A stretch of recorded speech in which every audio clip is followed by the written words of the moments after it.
Greetings, traveler, and welcome to a debut episode of Rome with Caesar. Here, reporting from what I can only describe as a truly fabulous, if not a tad hazy, adventure in Singapore. Honestly, what a trip straight from Bangkok into beautiful Changi Airport to celebrate our dear friend Julia's birthday. Singapore is a city known for its super laid back attitude.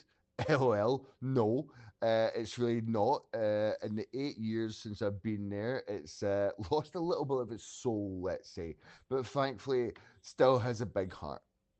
We were there to celebrate, and by celebrate, I mean we're on a mission to ensure Singapore's finest establishments and beverages were thoroughly demolished. Veni, vidi, bibi, baby. From the moment we touched down, the fun began. We headed straight to the sleek and shadowy warehouse hotel for a cocktail tasting. We were trying to act all terribly sophisticated without embarrassing poor Matt too much. Swirling our glasses with an air of profound wisdom, but let's be real, we were mostly just trying to figure out which one of them had the most alcohol. The cocktails were simply divine, the place was utterly gorgeous, and while I can't say I became a mixology expert, I did confirm my unwavering devotion for anything served in a martini glass. A man's got his priorities, am I right? I'm just so grateful we got to experience this absolutely outstanding selection of cocktails and food. We descended upon Big Wine Freaks, and honestly, the name should tell you everything you need to know.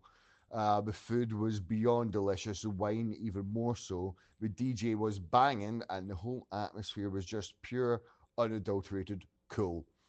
Julia absolutely went all out, serving us with the most incredible tasting menu, champagne, all rosely to wine, my friends, and I'm absolutely living for it. Our nocturnal birthday adventures continued into Chinatown, where we soaked up the nightlife at the Cat Bite Club. Sadly, no actual gnawing felines, just good vibes and even better tunes. Then it was on to Sago House, Puffy Boys, Don't Go. I mean, don't ask, just go. And then on to Nicolas Le Restaurant. Each spot had its own unique charm, and by the end of the night, we were full of fantastic memories and a few more questionable decisions.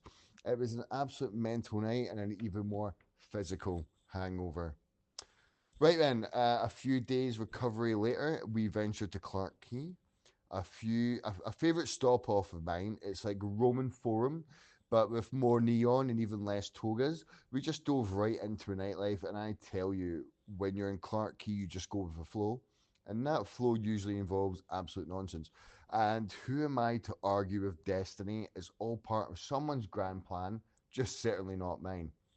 Now, no trip to Singapore is complete without paying homage to the legendary Long Bar at Raffles Hotel. It's an absolute must, not just for the iconic Singapore sling, but for the sheer joy of throwing peanut shells on the floor when doing so outside can get you a night in the cells.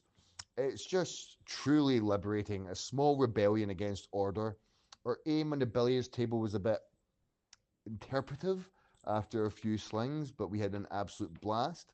And finally, to cap off our epic Singaporean escapade, we found ourselves at C'est La Vie, perched right up on the roof of Marina Bay Sands, celebrating Singapore National Day. Reviews were incredible, the atmosphere was electric, and the gins were $360.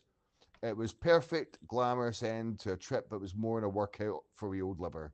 So if you're ever in Singapore and you're looking for a good time, a great friend, and maybe a delightful existential crisis, from too much fun, you know who to call. What's your favourite spots in Singapore? Let me know in the comments. And where should we travel to next?